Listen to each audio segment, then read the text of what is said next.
चलिए, तो polar aprotic के जो एग्जाम्पल हैं आपके, वो CH3CO, CH3, DMSO, DMF, CH3CN, THF, ये सारे एग्जाम्पल हैं इसके। ठीक है, तो इसमें पोलरिटी कहाँ से आ रही है, तो ध्यान रखिए कि जो C है वो डबल बॉन्ड O से जुड़ा हुआ है।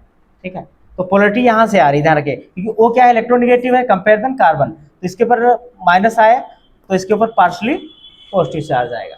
तो ये पोलरिटी है, लेकिन O बॉन्ड H और N बॉन्ड H के कारण नहीं है, बस यही है। सभी में कहीं ना कहीं बॉन्ड कोई ना कोई पाया जा रहा है। देखिए CO यहाँ पर है आपका, यहाँ SO है, ठीक है, यहाँ पर भी O है, यानी कम से कम एक इलेक्ट्रोनेगेटिव एलिमेंट है, पर डायरेक्ट वो H से नहीं जुड़ा हुआ है, बस इतनी सी बात है। ठीक है, तो DMSO आपका हो गया और DMF हो गया। तो DMSO का पूरा नाम क्या होगा, डाई मेथिल सल्फो ऑक्साइड, और क्या है, DMF है, डाईमेथिल फॉर्मेमाइड है,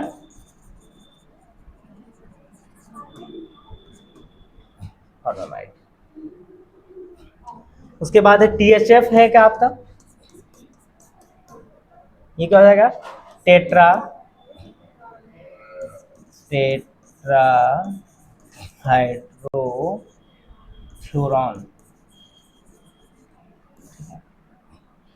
तो आपका ये हो गया DMSO, dimethyl sulphur oxide, dimethyl formamide, tetra हाइड्रोफ्लोरॉन।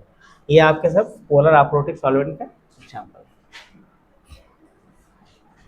उसके बाद है non polar aprotic solvent.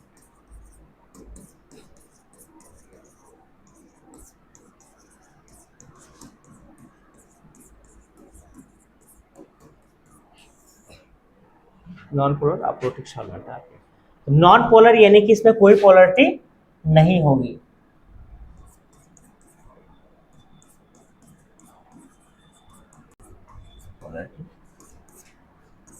No H plus ion, ठीक है, नो NH और OH बॉन्ड, यानी ऐसा सॉल्वेंट जो इन तीनों कंडीशन को फॉलो करते हैं। इसके बाद ना तो पोलरिटी है, ना H प्लस है, और ना NH और OH बॉन्ड होते हैं, ये कोई नहीं होते हैं, वो आपके क्या कहलाते हैं, नॉन पोलर अप्रोटिक सॉल्वेंट। जैसे एग्जांपल में आपके साधारण से हो जाएंगे, बेंजीन हो सकती है, C6H6, C6H12, हेक्सेन हो सकता है। इन इस प्रकार के सारे आपके कंपाउंड क्या होंगे, जैसे C12H22O11, ग्लूकोज भी हो सकता है। ये सारे आपके जो आपके सॉल्वेंट कहलाएंगे वो क्या कहलाएंगे, नॉन पोलर अप्रोटिक सॉल्वेंट।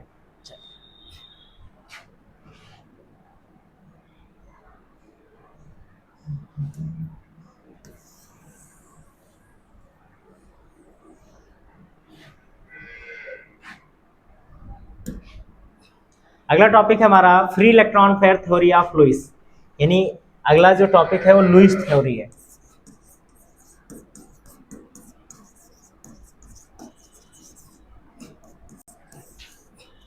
यानी फिर एसिड बेस को समझाने के लिए फिर नए साइंटिस्ट आए, ब्रॉन्स्टन लोरी के बाद में जो साइंटिस्ट आए उनका नाम था लुईस पास्चर। ठीक है, इनके हिसाब से एसिड और बेस क्या होते हैं ये जानते हैं।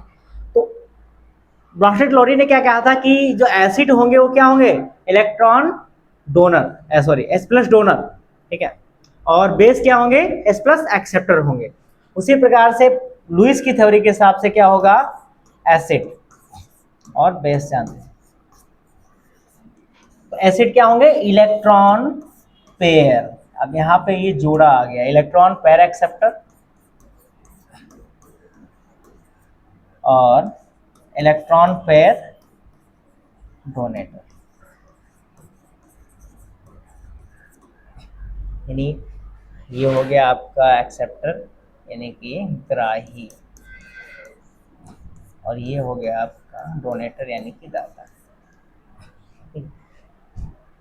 तो लुईस थ्योरी के हिसाब से क्या होता, तो an acid is a substance which can accept a pair of electron, whereas base is substance which can donate a pair of electron।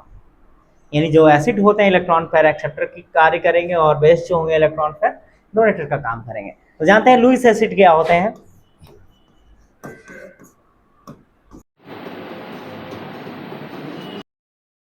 तो इनमें क्या, तो लुईस एसिड क्या होंगे आपके, तो पहले लुईस एसिड के बारे में जानेंगे। तो एक कंडीशन आप समझ लीजिए कि उनका ऑक्टेट इनकम्प्लीट होगा, तब भी ये क्या होंगे, लुईस एसिड की तरह व्यवहार करेंगे, पहली कंडीशन। दूसरी कंडीशन में आएगा इनका डी ऑर्बिटल रिक्त हो, तब भी ये लुईस एसिड होंगे। कुछ ऐसे कंपाउंड होते हैं जिनका डी ऑर्बिटल रिक्त होता है। जैसे ऑक्टेट इनकम्प्लीट वाले कौन कौन से हैं, तो लेस वाले आपके जैसे BF3 है, BCl3 है, FeCl3 है, ETC ये जो है AlCl3 है।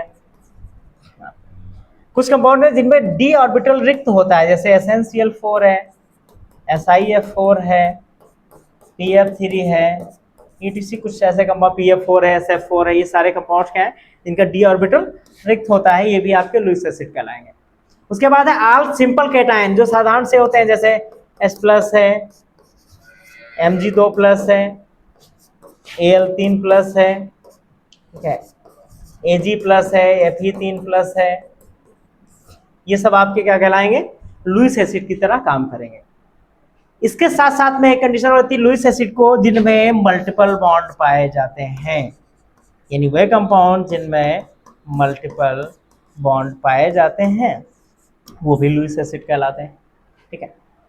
दूसरी कंडीशन आएगी तो लुईस बेस क्या होगा आपका, ठीक है। तो लुईस बेस के लिए क्या होगा, न्यूट्रल एटम हो या फिर क्या हो, एनायन होना चाहिए। यानी लुईस एसिड के लिए हमने क्या कहा था कि लगभग जो धनायन होंगे, तो लुईस एसिड में ध्यान रखिएगा ये कैटायन होगा, ठीक है। लुईस बेस में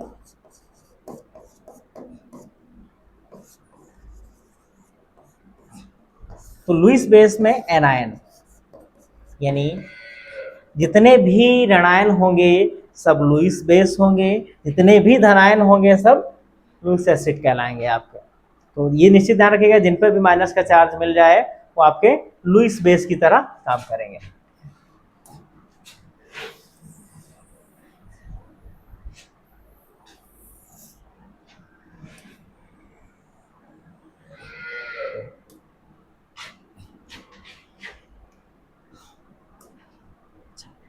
तो पहला है कि ऑल नेगेटिवली चार्ज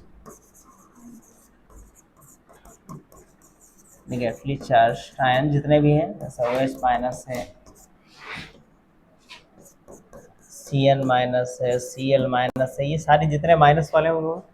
फिर क्या है, यहां पर मैंने बोला था क्या है, लो इलेक्ट्रॉन्स कंपाउंड थे, तो यहां पर क्या होंगे, रिच इलेक्ट्रॉन्स कंपाउंड्स होंगे, यानी all rich compounds, rich electron rich compounds जो होंगे वो आपके क्या होंगे, लुईस बेस कहलाएंगे, ठीक है। जैसे NH3 है, इनमें क्या लोन पेयर एक पाया जाता है, NH3 RNH2, ठीक है, H2O है, अल्कोहल ROH है, ऐसे करके जितने भी जिनके पास क्या लोन पेयर पाया जा रहा है या फिर उनके पास इलेक्ट्रॉन ज़्यादा है, ऑक्टेट से ज़्यादा है, वो सारे कंपाउंड्स आपके लुईस बेस कहलाएंगे, ठीक है। तो सभी लुईस बेस क्या होते हैं, न्यूक्लियोफाइल्स होते हैं तथा सभी लुईस एसिड इलेक्ट्रोफाइल्स होते हैं।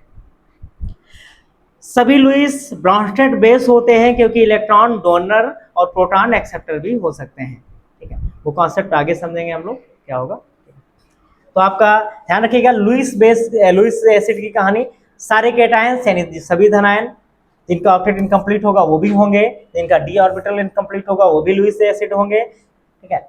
लुईस बेस में सभी anion all negatively charge compounds और इलेक्ट्रॉन रिच कंपाउंड जिनके पास इलेक्ट्रॉन पेयर या इलेक्ट्रॉन या फिर लोन पेयर ऐसी चीजें पाई जा रही हैं वो आपके इलेक्ट्रॉन रिच कंपाउंड्स हैं, वो सारे क्या होंगे, लुईस बेस कहलाएंगे, ठीक है। कुछ क्वेश्चन है। अगला है ionisation of acid and base, ठीक है, अगला टॉपिक हमारा है। तो सबसे पहले हम लोग देखेंगे आयोनाइजेशन ऑफ एसिड। एसिड का आयोनाइजेशन क्या होगा,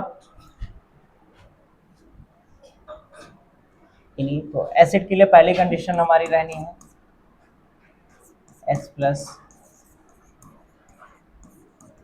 डोनेटिक कैपेसिटी होनी चाहिए, ठीक है। यानी इसका मतलब ये है कि आयनाइजेशन इसका होगा और इसका मतलब है स्ट्रॉन्ग है ये।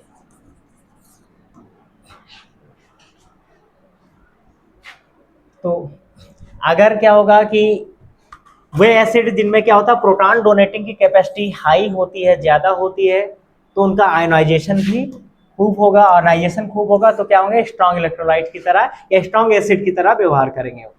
तो जिन अम्लों को प्रोटॉन डोनेटिंग कैपेसिटी अधिक अर्थात आयनन अधिक होता है, स्ट्रॉन्ग एसिड कहलाते हैं।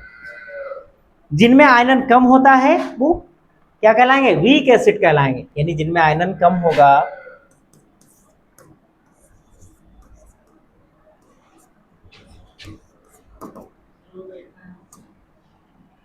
जिनमें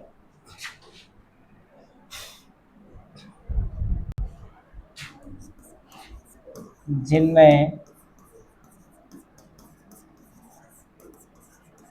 आयनाइजेशन कम होगा वो आपके वीक बेस कहलाएंगे।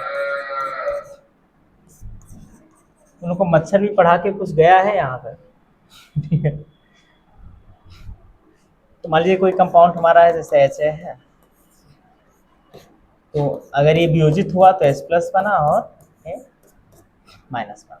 ये था आपका एसिड।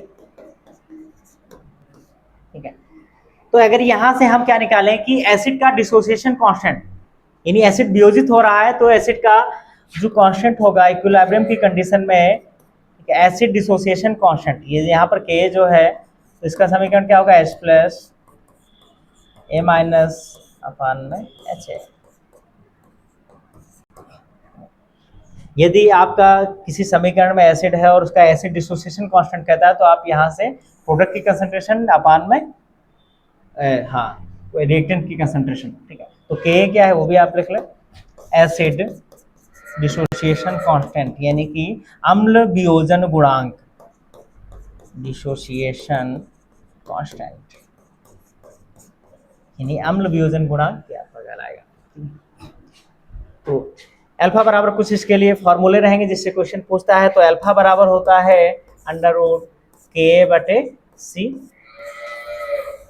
यदि C की जगह क्या दे रखा है, आयतन दे रखा है, तो यदि 1 मोल के लिए कंडीशन आती है तो अल्फा बराबर हो जाएगा फॉर n = 1 अल्फा = √K/V। यदि क्या है नंबर ऑफ मोल 1 है तो यह रहेगा। यानी कोई एसिड है और आपको समीकरण दे रखा है और बोलेगा कि हमें बताइए कि H+ की यहाँ पर सांद्रता कितनी है, यानी वियोजन के बाद डिसोसिएशन के बाद में H+ की सांद्रता कितनी है, और आपको डिसोसिएशन कांस्टेंट दे देगा। ठीक है, और वॉल्यूम दे दिया ऐसा कुछ या कंसंट्रेशन दे दी है एसिड की, तो आपको H+ निकालने के लिए आपको फॉर्मूला लगाना होगा H+ बराबर √K/C।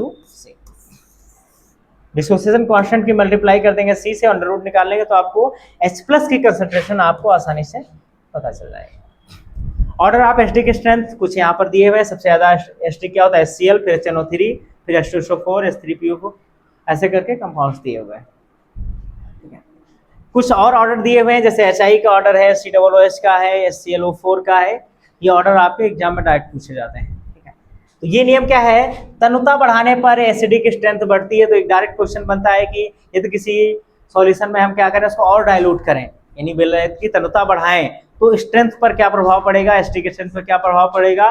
तो यदि डाइल्यूट होगा तो क्या होगा, और तेजी से वियोजित होगा, और वियोजित होगा तो क्या है, एसिडिक स्ट्रेंथ इसकी बढ़ जाएगी। तो तनुता करने पर क्या होता है, एसिडिक स्ट्रेंथ इसकी बढ़ जाती है। अगला है आपका आयनाइजेशन ऑफ बेस।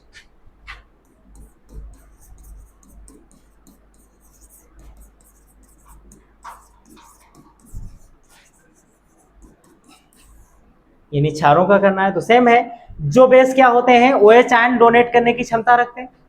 ठीक है, यानी क्या होगा कि जो मटेरियल क्या होगा, OH आयन देने की कैपेसिटी रखते हैं, और अगर वो कैपेसिटी रखते हैं तो क्या होगा, उनका आयनाइजेशन ज्यादा होगा, अधिक आयनन होगा,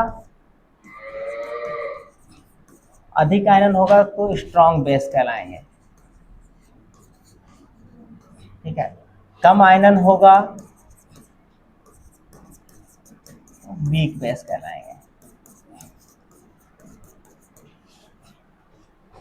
फॉर्मूले सारे इसके भी सेम है, बस जहां पर Ka था वहां पर K भी हो जाएगा। इसके लिए क्या मान लीजिए बी ओ एच को हमने ऐसे तोड़ा तो B plus plus O H minus, के निकालेंगे तो हो जाएगा B plus O H minus बटे बी ओ एच।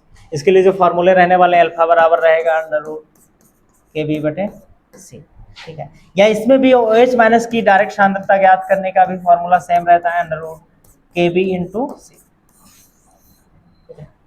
इससे क्वेश्चन बनता है कि आपको दे देगा यानी बेस का डिसोसिएशन कांस्टेंट, सॉरी यहाँ पे के हो गया, के बी यानी बेस का डिसोसिएशन कांस्टेंट जो होगा उसकी मल्टीप्लाई आप यहाँ पर इसकी कंसंट्रेशन से अगर कर देंगे तो आपको ओ एच माइनस की सांद्रता पता चल जाएगी आपका, ठीक है।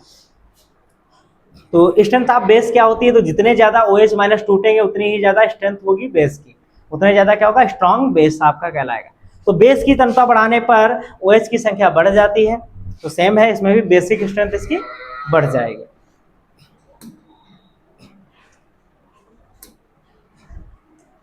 फिर है रिलेशन बिटवीन के एंड के बी, यानी एसिड डिसोसिएशन कांस्टेंट और बेस डिसोसिएशन कांस्टेंट के बीच में रिलेशन क्या होगा, यानी के एंड के बी में रिलेशन।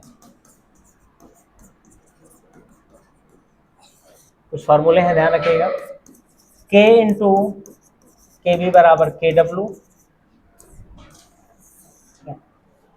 या फिर अगर आपको नहीं रहे तो के इंटू के बी बराबर होता है 10 की पावर माइनस 14 पीएच स्केल से। यदि आपको यहाँ से एक भी दे रखा है कि मान लीजिए आपको के बी चाहिए, क्वेश्चन में आपको के दे रखा है तो आप आसानी से यहाँ से के बी निकाल लें, के की वैल्यू रख के उधर ले जाएंगे, के बी का मान पता चल जाएगा, ठीक है।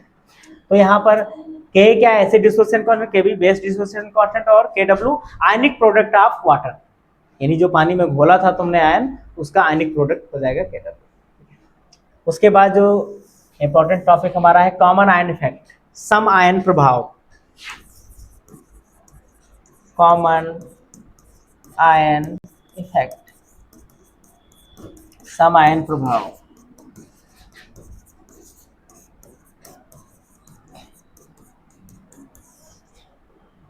सम आयन प्रभाव क्या कहता है, जब किसी वीक इलेक्ट्रोलाइट के एक्वस सॉल्यूशन में, यानी ऐसा कोई सॉल्यूशन बनाया गया है इसमें क्या है, वीक इलेक्ट्रोलाइट लिया गया है आपका, यानी ये कोई सॉल्यूशन है इसमें जो आयनित पार्ट है वो क्या है, वीक इलेक्ट्रोलाइट है, ठीक है। यदि किसी वीक इलेक्ट्रोलाइट के एक्वस सॉल्यूशन में कोई कॉमन आयन वाला, कॉमन आयन का मतलब है जो वीक इलेक्ट्रोलाइट्स में आयन हो, जैसे मान लीजिए वीक इलेक्ट्रोलाइट में हमने NH4OH ले लिया, ठीक है। तो अगर ये आयन टूटेंगे तो क्या टूटेगा, NH4 plus plus OH minus टूट जाएगा, ठीक है। तो कह रहे हैं कि अगर इसका सॉल्यूशन है, कोई सॉल्यूशन है उसमें कोई स्ट्रॉन्ग इलेक्ट्रोलाइट मिला दिया जाए, यानी पर कॉमन आयन होना चाहिए, इनमें से कोई एक आयन क्या होना चाहिए, कॉमन होना चाहिए। तो मान लिया हमने क्या ले लिया, यहाँ पर NH4Cl ले लिया, ठीक है। इनमें क्या होगा, NH4 का सेम हो जाएगा आपका, एक आयन आपका कॉमन मिल जाएगा। तो कह रहा है कि जब भी इलेक्ट्रोलाइट के सॉल्यूशन में कोई कॉमन आयन वाला स्ट्रॉन्ग इलेक्ट्रोलाइट, ये आपका स्ट्रॉन्ग है और ये आपका वीक, कोई स्ट्रॉन्ग इलेक्ट्रोलाइट मिलाया जाता है तो कॉमन आयन के कारण वीक इलेक्ट्रोलाइट की डिसोसिएशन की वैल्यू कम हो जाती है। यानी ऐसा हुआ क्या कि NH4OH टूट रहा था, वैसे भी वीक था, बहुत कम मात्रा में यहाँ पे टूट पा रहा था, NH4 प्लस OH माइनस, हुआ क्या यहाँ पर इसके भी खूब NH4 आयन आ गए, क्योंकि ये स्ट्रॉन्ग था तो इससे पहले भरपूर NH4 उसमें दे दिया, भरपूर NH4 मिल गए, इसका मतलब हुआ क्या, वीक इलेक्ट्रोलाइट टूटना कम हो गया और उसकी वैल्यू कम हो जाती है, तो यही आपका कॉमन आयन इफेक्ट कहलाता है, सम आयन प्रभाव कहलाता है। यानी जब किसी समान आयन वाला स्ट्रॉन्ग इलेक्ट्रोलाइट हम जब मिला देते हैं तो वीक वाले की जो डिसोसिएशन की वैल्यू थी, वियोजन की वैल्यू थी, वो कम हो जाती है, सम आयन प्रभाव कहलाता है। कंडीशन क्या होगी, एक दुर्बल होना चाहिए, दूसरा क्या होना चाहिए, प्रबल होना चाहिए, एक आयन कम से कम समान होना चाहिए और ये सारी कहानी कांस्टेंट टेम्परेचर पर होनी चाहिए। यूज क्या क्या होता है कॉमन इफेक्ट का, तो बफर सॉल्यूशन में साल्ट प्यूरिफिकेशन, यानी जब हम लोग साल्ट को शुद्ध करते हैं, यानी नमक को, तो उसके लिए इस्तेमाल किया जाता है, इसका प्रयोग किया जाता है कॉमन आयन का, यानी शुद्ध लेने के लिए हम दूसरा आयन दे देते हैं, तो भटकने के बजाय क्या होता है, वो तली में बैठ जाएगा NaCl और वो रिएक्ट करके अशुद्धियां बाहर निकल जाएगी।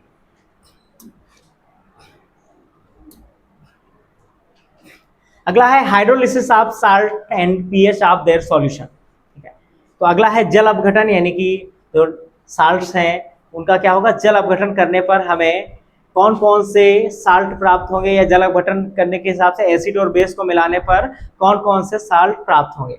पहला है strong acid plus strong base, strong acid plus weak base, weak base acid plus strong base, weak acid plus week base. तो यदि दोनों स्ट्रॉन्ग है, ध्यान रखिएगा, यदि strong acid plus strong base है, दूसरी है मान लीजिए स्ट्रॉन्ग एसिड है प्लस वीक बेस है, दूसरा है स्ट्रॉन्ग वीक बेस है, वीक एसिड है सॉरी, प्लस स्ट्रॉन्ग बेस है।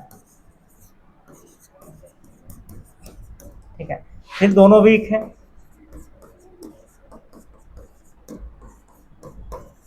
दोनों इस बार क्या है, वीक।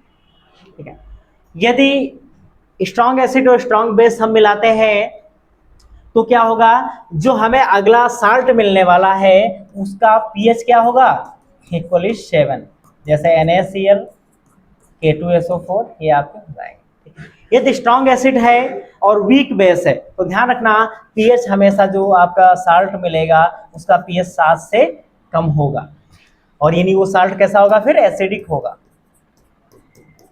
ठीक है, जैसे NH4Cl है, Cl है, कॉपर सल्फेट है, ये सब आपके एसिडिक आपके साल्ट कहलाएंगे। यदि आपने क्या लिया, वीक एसिड ले लिया और स्ट्रॉन्ग बेस ले लिया इस बार, तो आपका पीएच जो होगा वो 7 से ज्यादा होगा, यानी ये आपका बेसिक होगा साल्ट। ठीक है, जैसे कि CH3 COO Na2CO3।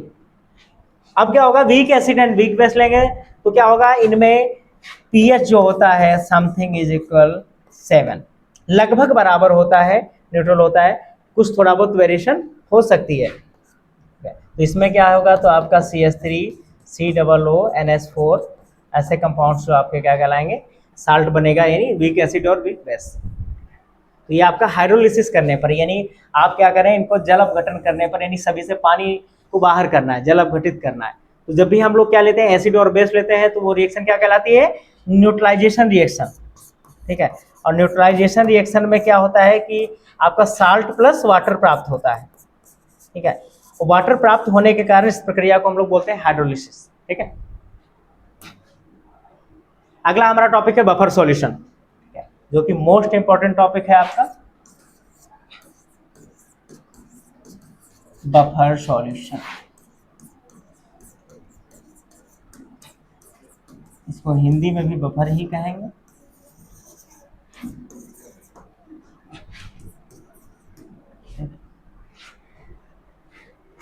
चलिए, बफर सॉल्यूशन क्या होता है, the chemical solution which resist change in pH with the addition of small amount of acid या base are called in buffer solution। यानी ऐसा सॉल्यूशन जो अपने में pH की वैल्यू का या pH की वैल्यू में चेंज का विरोध करता है। आप समझे, क्या करता है कि चेंज इन pH को रेजिस्ट करता है, अपने pH में चेंज को रजिस्ट करता है, रोकता है,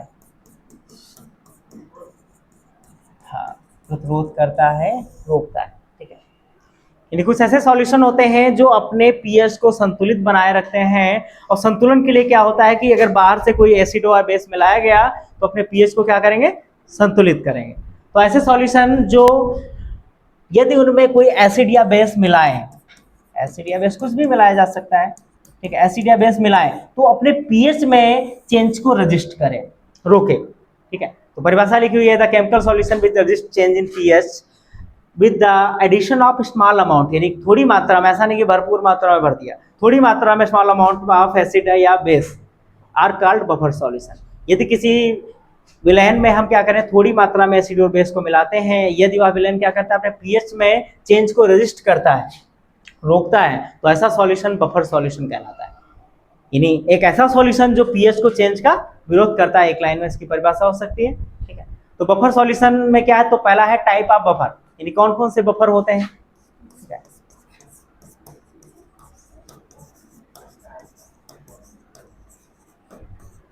तो पहला जो हमारा बफर होता है वो सिंपल बफर, सिंपल या फिर नॉर्मल बफर कह सकते हैं इसको, साधारण बफर।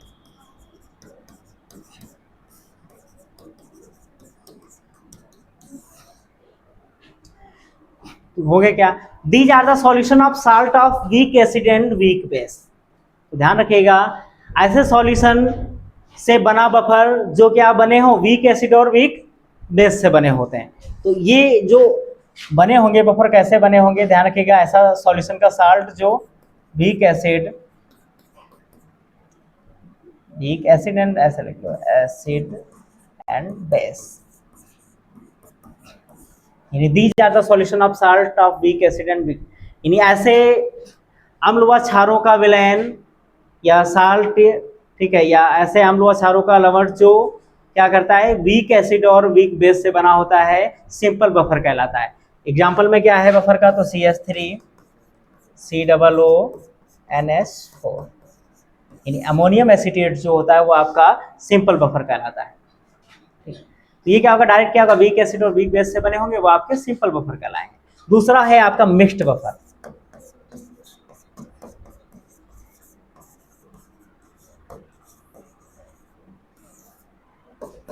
यानी ये मिश्रित बफर होंगे आपके। मिश्रित बफर क्या कहलाएंगे, तो पहला है एसिडिक बफर आपका, तो मिश्रित बफर में दो प्रकार के होंगे, तो पहला हम समझते हैं एसिडिक बफर,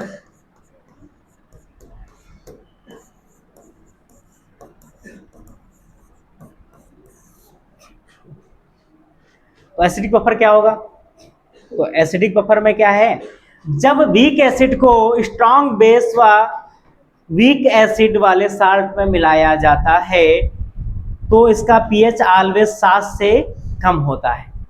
यानी एक ऐसा सॉल्यूशन एसिडिक बफर का, तो मान लीजिए कोई साल्ट बनाया गया, ठीक है, तो मान लीजिए साल्ट हमारा जो था वो काहे का था, strong base plus weak acid का।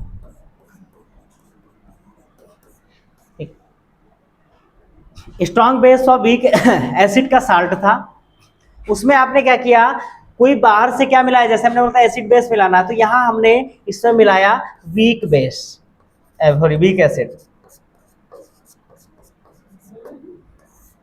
यानी यदि हम इस साल्ट में क्या करें, वीक एसिड मिला दें बाहर से, तो समझिएगा पहले से भी एसिड था उसमें, ठीक है, और फिर हमने वीक एसिड को मिलाया, तो यह क्या हो जाएगा, पीएच इसका हमेशा 7 से कम प्राप्त होता है, यानी इसका जो पीएच है ऑलवेज क्या होगा, 7 से कम होगा। इसलिए ये विलयन आपके ऐसे बफर क्या कहलाते हैं, आपके एसिडिक बफर कहलाते हैं।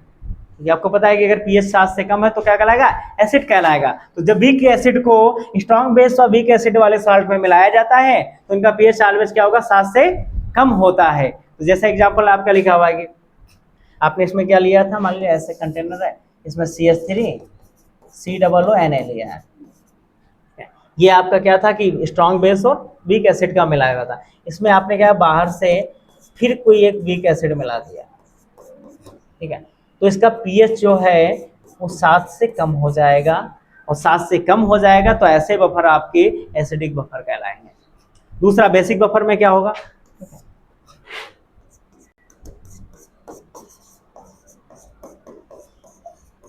बेसिक बफर, क्षारीय बफर क्या कहलाएंगे, सेम है कि जब वीक बेस को स्ट्रॉन्ग एसिड व वीक बेस वाले साल्ट में मिलाया जाता है तो इसका पीएच ऑलवेज 7 से ज्यादा होता है। यानी बेसिक बफर का जो साल्ट बना होगा वो कैसे बना है, strong acid plus weak base से बना हुआ, ठीक है, strong acid plus weak acid से इसका वीक बेस से साल्ट बना हुआ है। और यदि इसमें बाहर से हम क्या कर दें कि वीक बेस और मिला दें, यानी एक कमजोर क्षार फिर से मिला दें, तो ये जो बफर होगा यानी जो विलेन साल्ट का था हमारा बफर विलेन, वो कैसा बिहेव करने लगेगा, बेसिक करने लगेगा, यानी इसका जो पीएच है वो क्या हो जाएगा, ज़्यादा हो जाएगा 7 से। ठीक है, जैसे एग्जांपल में है NH4OH प्लस NH4Cl, तो क्या हो गया, इसका पीएच 7 से ज़्यादा हो गया। अब पीएच में एसिडिक बफर का पीएच हम कैसे पता करेंगे, जो एसिडिक बफर प्राप्त होगा उसका पीएच कैसे पता करेंगे, उसके लिए हेंडरसन हेल्सबाक इक्वेशन आता है आपका।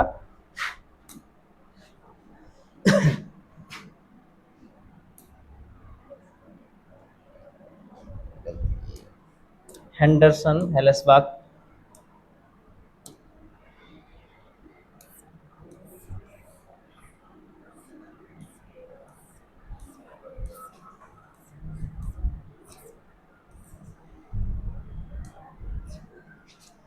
हेल्सबाक इक्वेशन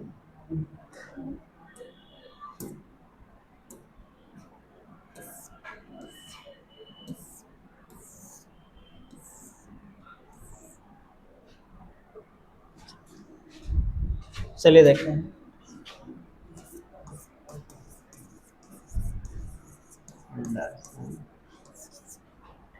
चलिए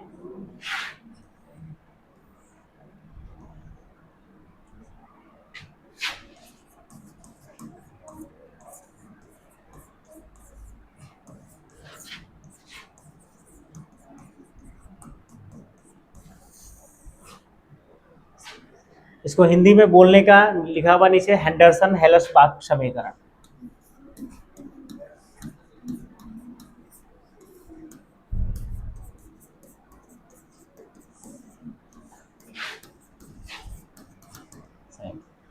यानी ये साइंटिस्ट थे जिन्होंने बताया कि कैसे पीएच निकालेंगे, तो इन्होंने पहले एसिडिक बफर के लिए फॉर्मूला दिया,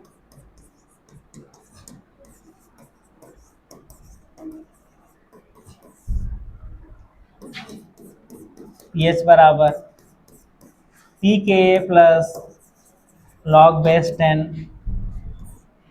साल्ट अपान, इसका निकालना है एसिडिक का, तो एसिड हो जाएगा यहाँ पर। ठीक है, यदि बेसिक बफर के लिए ज्ञात करना है आपको पीएच,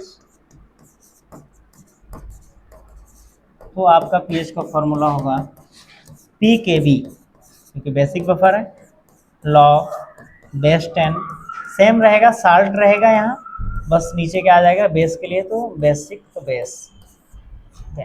हेंडरसन हेल्सबाक इक्वेशन कहलाते हैं। तो आपसे डायरेक्ट क्वेश्चन पूछ सकता है कि ये समीकरण दे, बोलेगा हेंडरसन हेल्सबाक इक्वेशन कौन सा है, उल्टा सीधा करेगा, इसमें एसिड इनटू बेस दे देगा, ऊपर एसिड नीचे साल्ट देगा, तो ऐसे क्वेश्चन बनता है। तो आपका ध्यान रखना, एसिडिक बफर के लिए तो नीचे एसिड होगा ऊपर साल्ट होगा, और साल्ट ऊपर होने होना है, यानी टोटल नंबर ऊपर होना है। ठीक है, फिर अगर बेसिक बफर के लिए तो ऊपर साल्ट है या नीचे बेस हो जाएगा चेंज। अगला है बफर कैपेसिटी क्या होती है। ठीक है,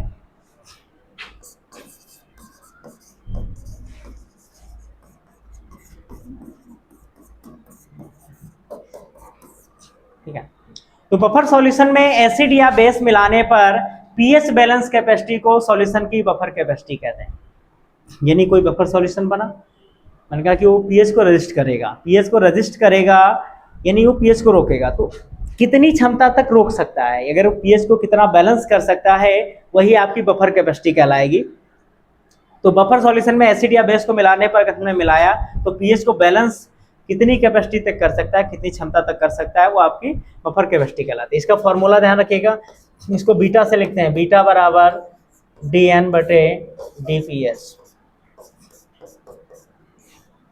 ठीक है, तो pH तो आप समझ रहे हैं कि डिफरेंस क्या होगा pH का, तो चेंज इन pH, यदि आपने जब मिलाया तो कितना चेंज हो रहा है, अगर हो सकता है 0.5 बढ़ा, 0.2 बढ़ा, तो जो वैल्यू चेंज हो रही है दोनों का डिफरेंस निकलेगा और dPH हो जाएगा आपका। उसके बाद dN, यानी यहाँ पर dN क्या है, तो number of mole of acid या बेस एडेड पर लीटर ऑफ बफर, यानी कितने 1 लीटर बफर में आपने कितने मोल आपने एसिड व बेस बाहर से मिला दिया, वो आपका dN हो जाएगा, यानी नंबर ऑफ मोल। ठीक है, यानी एसिड व बेस के मोल है एडेड पर लीटर बफर, यानी 1 लीटर बफर सॉल्यूशन में कितना मोल अलग से एसिड बेस मिलाया गया, वो आपका dN कहलाएगा। तो ये क्वेश्चन का फॉर्मूला याद रखिएगा, फॉर्मूला ज्यादातर पूछ लेता है या आपको दे देगा, बोलेगा इतने मोल हमने मिलाया 1 लीटर में, ठीक है, तो पीएच में चेंज उसके 0.2 का हुआ, बताइए बफर कैपेसिटी कितनी होगी, आप इससे फाइंड कर सकते हैं, बीटा बराबर dN/dpH आप। फिर बफर में मौजूद वीक एसिड व साल्ट का रेशियो अगर 1:1 है तो बफर की कैपेसिटी मैक्सिमम होगी। यानी क्या है, साल्ट और बाहर से मिलाए जाने वाली साल्ट प्लस एसिड का अगर रेशियो 1:1 है, ठीक है, यानी बराबर हो जाएगा तो सबसे ज्यादा बफर जो है उसकी कैपेसिटी सबसे मैक्सिमम पर चली जाएगी, उससे आगे बढ़ोगे बफरिंग उसकी टूट जाएगी, तो वो रेस्ट नहीं करेगा। उसके बाद एक टर्म है बफर रेंज। क्या होती है बफर रेंज? का मतलब है कि कितने पीएच की रेंज तक, जैसे 7 है तो कितना हो सकता है, अगर बफर रेंज 7.8 तक बर्दाश्त कर सकता है, 7.9 तक, इन जो नंबर जिस रेंज तक वो बर्दाश्त कर सकता है, तो इनकी पीएच रेंज क्या होती है, +-1। यानी बफर सॉल्यूशन जो होते हैं वो +-1 तक बर्दाश्त कर सकते हैं। यदि कोई सॉल्यूशन 6 है तो वो 5 और 7 के बीच में काम कर जाएगा। अगर इतना पीएच का बार बार चेंज होता है तो इतनी रेंज में वो काम कर सकता है। उसके बाद एक छोटा सा टॉपिक है हमारा साल्ट।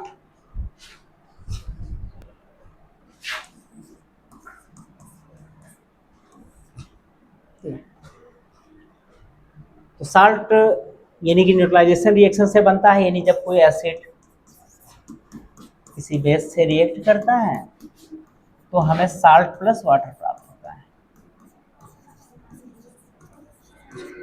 ठीक है, तो साल्ट का जो भाग एसिड से मिलता है वो एसिडिक रेडिकल कहलाता है और बेस से जो मिलता है वो बेसिक रेडिकल कहलाता है। यानी इसका जो पार्ट इसको मिलेगा बेसिक रेडिकल।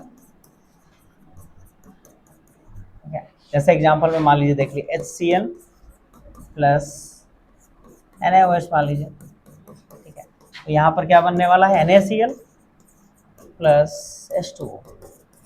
तो ये जो Na है वो किसका रेडिकल है, ये आपका बेसिक रेडिकल हो गया क्योंकि बेस से मिला है।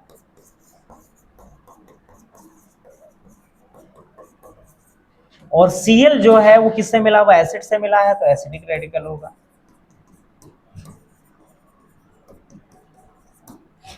ठीक है, फिर हम लोग देखेंगे क्लासिफिकेशन ऑफ साल्ट।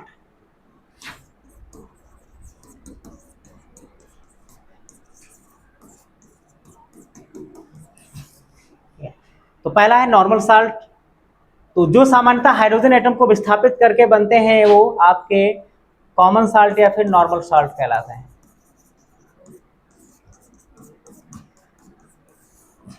यानी जो क्या करें, साधारण सा H+ को हटा करके कहीं बैठ जाए, जैसे NaOH था, क्या किया, HCl सेलेक्ट किया, तो क्या हुआ कि ये Na क्या था, इस H को यहाँ से हटा दिया और चुपचाप बैठ गया, तो क्या बन गया, NaCl। तो ये आपका जो साल्ट बना है वो आपका नॉर्मल साल्ट कहलाएगा। NaCl, KCl, NO3, Na2SO4, NO3, PO4, copper sulphate, ये सब क्या है आपके नॉर्मल साल्ट हैं। अगला है एसिडिक साल्ट।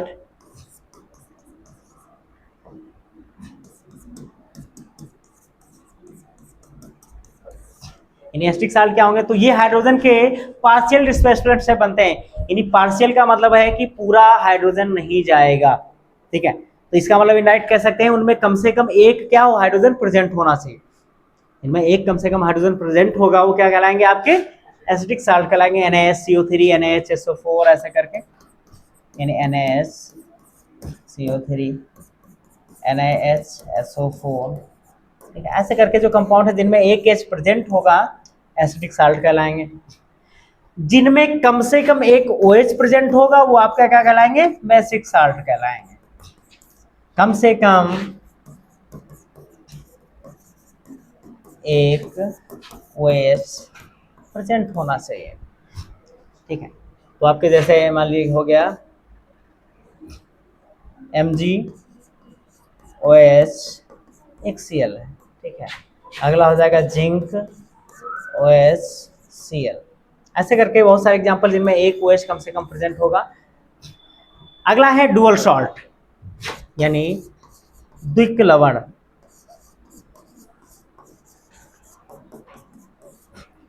इसको डबल सॉल्ट बोलते हैं। तो ऐसा क्रिस्टलीय कंपाउंड जो दो अलग अलग साल्ट के फिक्स रेशियो से प्राप्त होता है, यानी डुअल वर्ड से पता चला है कि इसमें दो साल्ट होंगे, तो ऐसा साल्ट जो क्या कम से कम दो साल्टों के मिलने से प्राप्त होता है और उनमें कम से कम एक कॉमन आयन भी होना चाहिए, ठीक है, वो आपके डुअल सॉल्ट कहलाते हैं। जैसे साधारण सा एग्जांपल हमारे पास क्या है, फिटकरी, K2SO4 L2SO4 का होल थ्राइस इंटू 24, ये आपका क्या कहलाएगा, फिटकरी, यानी एलम का सूत्र हो गया। तो एक ये साल्ट, एक ये साल्ट, एक आयन क्या है दोनों में, तो जब कम से कम दो साल्टों से मिलकर के कोई साल्ट प्राप्त होता है तो उसको बोलते हैं डुअल साल्ट। जैसे मोहर साल्ट होता है, ये एलम हो गया आपका। नेक्स्ट है कॉम्प्लेक्स साल्ट, एक और अभी है कॉम्प्लेक्स साल्ट। तो वे कंपाउंड जिनमें मेटल एटम लिगेंड्स के साथ कोऑर्डिनेशन बॉन्ड से जुड़े होते हैं कॉम्प्लेक्स साल्ट कहलाते हैं। यानी ये कॉम्प्लेक्स का जो होगा K4FeCN, यानी इसमें क्या होगा, एक पार्ट आपका लिगेंड होगा और ये क्या होगा, CMA होगा, यानी सेंट्रल मेटल एटम, ठीक है। वे कंपाउंड जिनमें मेटल आयन के साथ में डायरेक्ट क्या जुड़े होते हैं, लिगेंड्स जुड़े होते हैं, और किस बॉन्ड के द्वारा, इनके बीच में कौन सा बॉन्ड होता है, तो कोऑर्डिनेशन बॉन्ड, यानी उपसहसंयोजक बंध से जुड़े होते हैं, ठीक है। यानी कि डायरेक्ट क्या करेंगे, ये इलेक्ट्रॉन का पेयर डोनेट करते हैं, इलेक्ट्रॉन पेयर डोनेट करते हैं। ये आप कक्षा 12 में पढ़ोगे, इसका पूरा लेसन है कॉम्प्लेक्स का, ठीक है। ये जल में भी घुलने पर आसानी से अपनी पहचान बनाए रखते हैं, क्योंकि ये जब टूटते हैं तो आयन में कॉम्प्लेक्स बनाए रखते हैं, यानी ये जब टूटेगा तो ये आयन आपका बन जाएगा 4K+, और ये वाला पूरा एक कॉम्प्लेक्स बनेगा FeCN का होल 6 और 4-, तो कॉम्प्लेक्स बना रहता है, इसलिए ये जली विलयन में भी आसानी से पहचान अपनी बनाए रखते हैं। अगला साल्ट है मिक्स्ड साल्ट।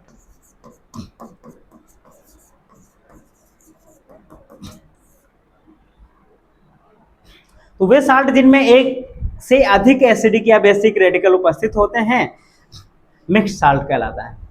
यानी उसमें क्या होगा कि कम से कम एक से अधिक क्या हो, बेसिक रेडिकल, यानी आयन जो है क्या हो कि एक से अधिक उपस्थित हो। जैसे मान लिया आपके पास क्या है NaKSO4, इसमें क्या एक ये तुम्हारा है बेसिक रेडिकल, एक ये है आपका रेडिकल, ठीक है, एक माइनस, कम से कम उसमें क्या हो कि उसमें दो रेडिकल्स उपस्थित हों या दो आयन उपस्थित हों, आपके मिक्स्ड साल्ट कहलाते हैं, ठीक है। CaOCl2 जैसे ब्लीचिंग पाउडर भी इसमें आ जाएगा आपका। उसके बाद एक छोटा सा टॉपिक पिछले का है डिग्री ऑफ हाइड्रोलिसिस। यानी हाइड्रोलिसिस के प्रोसेस में इक्विलिब्रियम स्थापित होने तक संपूर्ण साल्ट का जो अंश जल अपघटित होता है DOS कहलाता है। यानी जब आप जल अपघटन किए तो इक्विलिब्रियम पहुंचने तक जो टोटल साल्ट का जो हिस्सा जल में घुल गया या जल में अपघटित हो गया, वो आपका DOS कहलाएगा, डिग्री ऑफ हाइड्रोलिसिस कहलाएगी। इसे S से प्रदर्शित करते हैं, और S बराबर क्या होता है, √KW बटे क्या होता था, C, ये होता था डिग्री ऑफ हाइड्रोलिसिस, ठीक है। चलिए यहीं पे आपके आयनिक इक्विलिब्रियम को विराम मिलता है।